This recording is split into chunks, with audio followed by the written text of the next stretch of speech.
All right, this is the deck list for the Boba Imperial that I ran at the Washington Gaming Expo. The first cards here are going to be the pretty standard Boba green.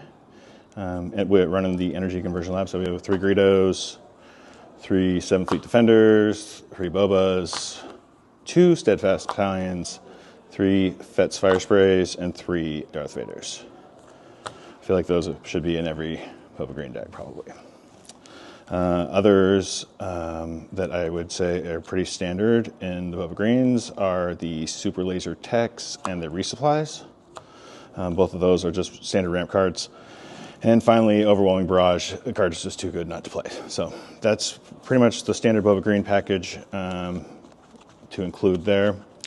Beyond that, though,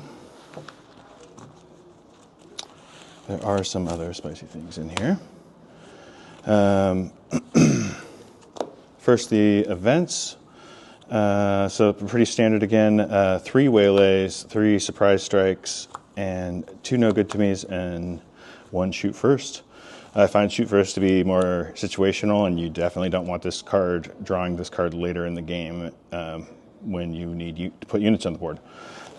It's not going to help you at all. Same with some of these others. So, but most of the time they can potentially swing the entire game for you.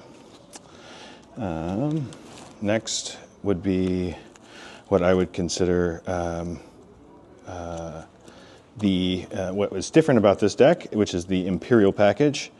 Part of the issue I was running into with Boba Green, and specifically with the Vader cards, was I would throw a Vader out and then not really have all that great of pulls to pull with. Like, you might get a Viper Probe Droid, maybe, but other than that, there's not a whole lot of great options there if you don't run a good Imperial package. So what I was finding is that if I can actually use some of the Imperial package and stack the Imperial package together, I think it works really well together. So you will notice a few things here. We got a few more action cards based on what you can draw from Vader. So this group here would be, I would consider that Imperial package that I was talking about. So these 2 drops become pretty powerful if you can put a Veers out in turn 3. And really the deck tech then is to then potentially play your Resupply or your Syndicate or your Super Laser Tech on the fourth turn or 4th phase, which would boost you to 5, and actually it's like a sneaky to get to 5 play rather than just blatantly getting to 5 because you ran your Super Laser Tech into the other guy on the 2nd turn. Other things that I think are a little different, I ran Rook instead of Bosk. I felt like he fits into the Imperial package. He is a bit of a struggle because he does not defeat non-leader units, and I'd say that's the biggest drawback to Rook. However, he's strong. He's one of those guys that can take out the buffed units. He can take out the Lukes and the Vaders of the world, and that kind of action, which is pretty strong. And you still have a 3/6 still sitting on the board that they have to deal with. Other things I was finding that are a little different, but it's not that different. A couple of these came out of the pairing because I was trying to have a better matchup with the Boba Yellow matchup, because I felt like Boba Green and there's a few cards for Boba Yellow that make them potentially have the edge on certain aspects. And so one of those is the Syndicate Lackeys. So I feel like this can potentially take the place of some of the Steadfast Battalion action. It's a 5 that comes in with ambush and hits for 5. So it deals with Sabines, it deals with a lot of the 5 action, can clear Bosk. It's just a really strong card, especially when you can use your ECL for other actions like a Fett's Fire Spray or a Boba or a Super Laser Attack, all of those options potentially, and then still have the option to ambush somebody in that turn 5 action. So it doesn't feel like you're missing out on that ECL action.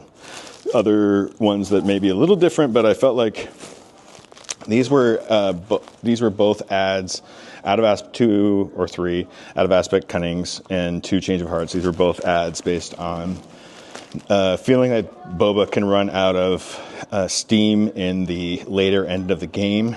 And so if you're able to potentially hit a change of heart or hit a cunning, and when it's 6 isn't that actually that much for yourself, that really I feel like can really swing the game the other direction. One other mention, and this is kind of a rotating door depending on the matchup. It would be whatever big unit you want to run in the top end. So either the Relentless ship or the Reinforcement Walker. Those two tend to be the ones that I lean towards, but Devastator would be the other option. Devastator, I have had more run-ins, bad run-ins than good run-ins with it. Just based on having a Palpatine flip or Palpatine turn on me. So at this point, it's not the greatest, but I do feel Relentless, especially in the mirror matchup, is excellent. So last but not least, we'll look at the side. And this is more of what I would say fits in that traditional Boba green, but it's that flexible option to put a little bit units that stick a little bit harder.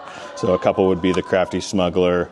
I like the Boss, because even if you sub 1 or 2, like if your Rook's not working for you, but Boss might be a better option, you can flip that. Or if the Steadfast or if the Syndicated Lackeys, basically any of those options can kind of be subbed for Bosk. Others would be the Shoot First, which I really like in the aggro matchup. It tends to, if you can keep the aggro person from really getting a foothold, it really helps from them stacking on each other. This is another shout out to Jake from Paradox, but Outmaneuver. If you excellent card for the lane dodging. So especially to have in your sideboard, if you can slow down their entire side for an entire turn and they have all ground units or all space units, that it could be a complete momentum shift for the game. And then again, a Reinforcement Walker and the third cunning. So that is pretty much it. I know it's a large deck. It was at 58 cards at the tournament, which is a lot. However, it was... It seemed to work. I didn't feel I had a few mulligans, but most of the time it feels like there's enough 2s and 3s to at least, even if I had to play a Snow Troop Lieutenant out on the first turn, it's not the end of the world if you play a Veers after it in turn 3, because now all of a sudden he's still a 3/3 sitting there. You have 2 3/3s actually sitting there. It's pretty strong. So yeah, that is pretty much it. Hope everybody enjoys. Bye.